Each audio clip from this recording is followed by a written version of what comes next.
What's good, Council of Comics? It's time for another council conversation. And continuing on the theme of like my first comic book shop, how I got into comic books, just continuing on that theme, I wanted to show you guys the first comics that I ever bought. These are the ones that guided young Sam down this path of not regular literacy, but superhero literacy. These comic books set the foundation for what is known as Council of Comics right now with me, right? All right, so when we come back, I'm going to show you the first comic books that I ever got. All right. Hey everybody, it's me, Phil, and I'm watching you watch the Council of Comics. All right. The year is 1988. Give or take. All right? 1988. I can't remember off the top of my head any movies and all that. You know, people like to be like, oh, this happened, this happened. Can't remember. Can't remember. I think Indiana Jones and the Last Crusade, which was a phenomenal movie. Phenomenal movie. But it's 1988. I'm starting to collect comic books. These are the first comics that I ever got. Some of them I got in Rite Aid. You guys know that story. Some of them I got in Walden Books. Some of them I just don't remember. But how many I got here? I got 1, 2, 3, 4, 5, 6, 7. So these are literally, give or take, my first 7 comic books. And this is what put me on to what I like to read currently. All right. So in 1988, and this was my first comic. This was my first one. The Avengers. Annual number 17. The High Evolutionary War. I always thought this is what the Guardians of the Galaxy movie should have been. This right here, right? Dope. Then you could put like Star-Lord and Groot and Drax and the Green Girl and then Rocket and then Adam Warlock, all that. You could have put them all there. But I digress. So the Evolutionary War, that was one. Another one, oh, to my heart. G.I. Joe number 66. Let me put it in here, because when I do the reels, and I put it over here, the Opus clip don't want to clip it right. And then you see this half picture, and that annoys you. So, G.I. Joe number 66, Storm Shadow and Snake Eyes on the cover. Art by Ron Wagner. Now, I won't get too much into it, but this set me down the path for G.I. Joe comics. I was already collecting the toys. But I had no idea of the great world that I will stumble upon once I started reading G.I. Joe. Next up. The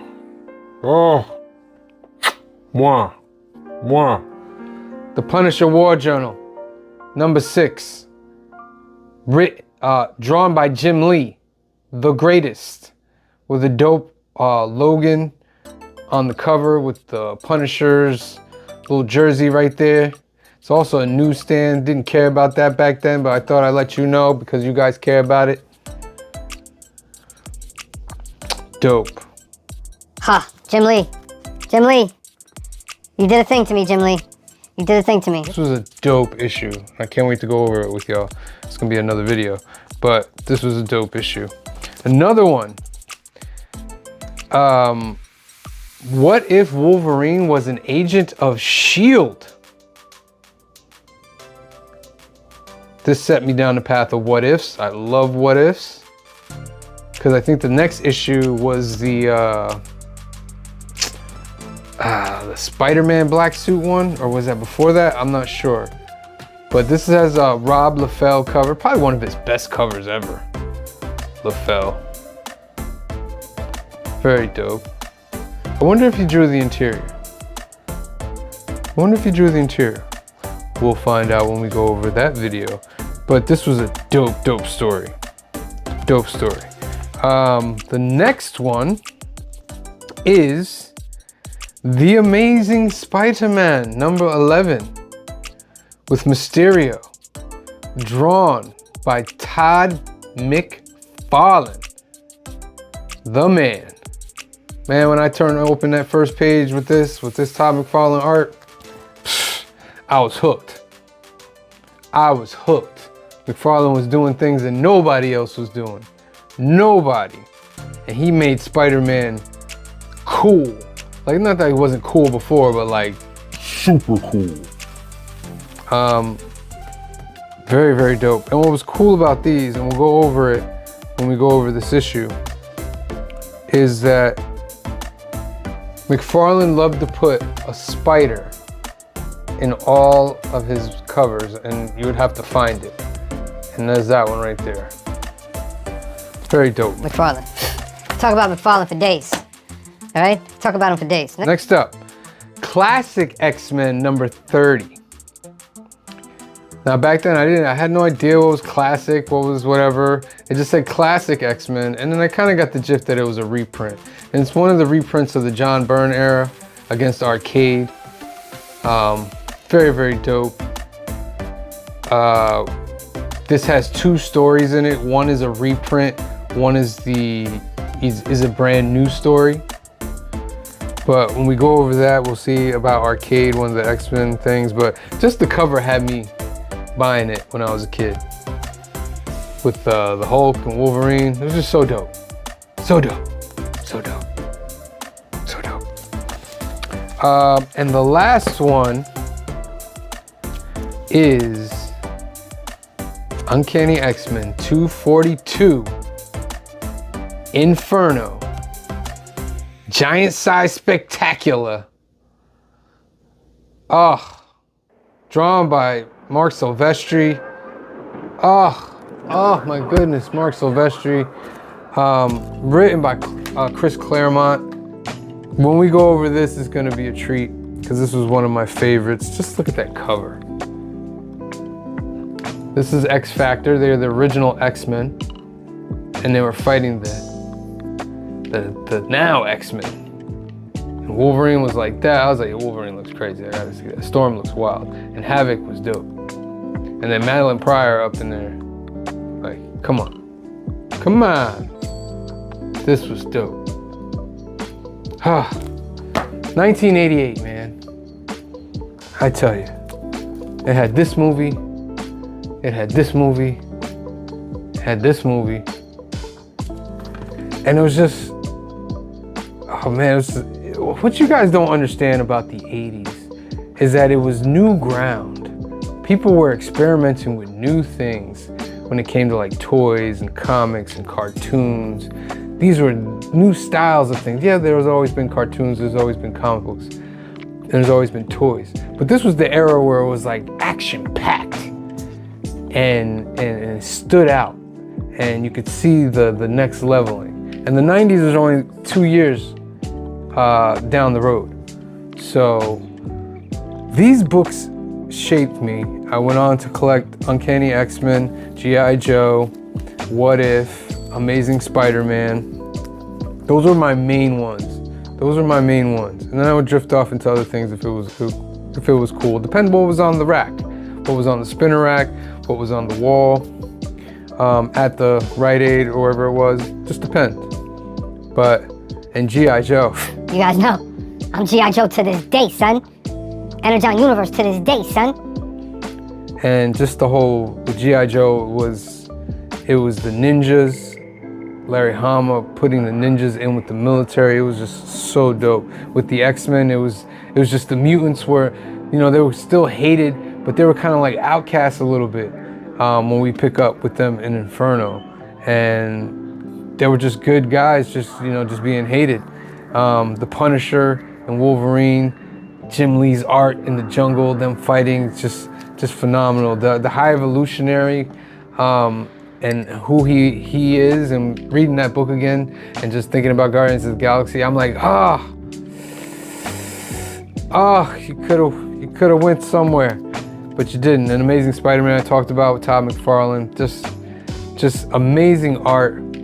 Dave Michelini was the writer, a phenomenal writer for Spider-Man, so that was dope. Yeah. So those were my 7 first comic books. 1988. Either some of them are at the end, beginning of the next year, before whatever. But 1988 is when I started diving into comic books. And here we are, 2025. Whew, how many years is that? 2, 12. Is that 37 years? That's 37 years, son. And I got 37 years worth of comic books. I actually stopped for a little bit. I stopped for a long time collecting, which makes me think, wow, I still have a lot of comic books. But let me know what you guys think. What were your first comic books that you ever got? First time you ever walked into a store and picked up one of these bad boys. Huh? Changed your life forever. Let me know in the comments. And of course, we have our monthly giveaway. You gotta subscribe. If you don't subscribe, You're not gonna win the giveaway. I keep telling you, and you keep trying to win a duck, but you're not subscribed. I'm telling you, we're only gonna give it to those who subscribe, because they deserve to win that monthly giveaway, because they did what they were supposed to do, right? I don't ask you for much. I don't ask you to send in super chats, but you do, and I thank you. I do ask you to go for memberships, but I don't force you to. I don't put my videos all over there so only the members can get them. I don't do that. I make these videos now because I want to make these videos. Because I love making these videos. I'm not going to put you behind a price screen. Hopefully. enjoy for now. All I ask is that you hit the subscribe button and you can win a great prize. Watch Mondays, well, let's start off from the beginning. Sundays, 5 p.m., 2 p.m. Pacific, film and box office news. Mondays, 8 p.m., 5 p.m. Pacific, new keys and hot comics of the week. Wednesdays, 8 p.m., 5 p.m. Pacific for the Council of Comics Live. And Thursdays, every other Thursday, for Fill in the Blanks with C Bizzle and Green Shirt Guy and Phil. During those shows, we give you chances to win ducks. If you win a duck, you get put in the end of the month giveaway. We got 2 giveaways. We got the membership and the subscriber. If you become a member, we got a special giveaway for you guys. Special giveaway was about 20, 30 books last time. The subscriber giveaway gets into the 40 or 50 books. And what do you have to do? All you have to do is hit the button. That's all you have to do. So please, hit that subscribe button. And shout out to the Comic Book Community Awards for nominating the Council of Comics for not 1, not 2, no, not 3, 4, and Cliff for Best Engaging Host. That's 5 nominees or nominations. Thank you guys for getting out there and voting. We appreciate you. I was a little worried. At the time, but when we got nominated, I was like, hey, people really like it. So we're gonna move forward. And I'm gonna give you more stuff too. Yeah, thank you guys. Get out there and vote. Go to cbcawards.org. Once you get there, it'll say vote here. You put in your email, vote for everybody, but when it comes to best comic book show in the 1,000 range, 1,000 to 2,000 range, click New Keys and Hot Comics of the Week, Council of Comics. Best live stream, you click Council of Comics. Best entertaining content, you click Council of Comics. And best community artist, you click C Bizzle and Green Shirt Guy for Fill in the Blanks. All right, and best engaging host, that goes to Clifford from his own channel. You should see some of the things he does on his channel. It's amazing. Go over there and subscribe. He's very entertaining. All right, that's it, ladies and gentlemen. Thank you for watching. Next video in this series, we'll be talking about, yeah. So make sure you are subscribed and click that notification button. All right, so for myself and the rest of the Council of Comics, we love you, God bless you. Thank you for watching. And we'll see you next time, son. Next time. Because you're going to click that notification button. That's going to let you know, son. All right? Brightest day. Where are the heroes?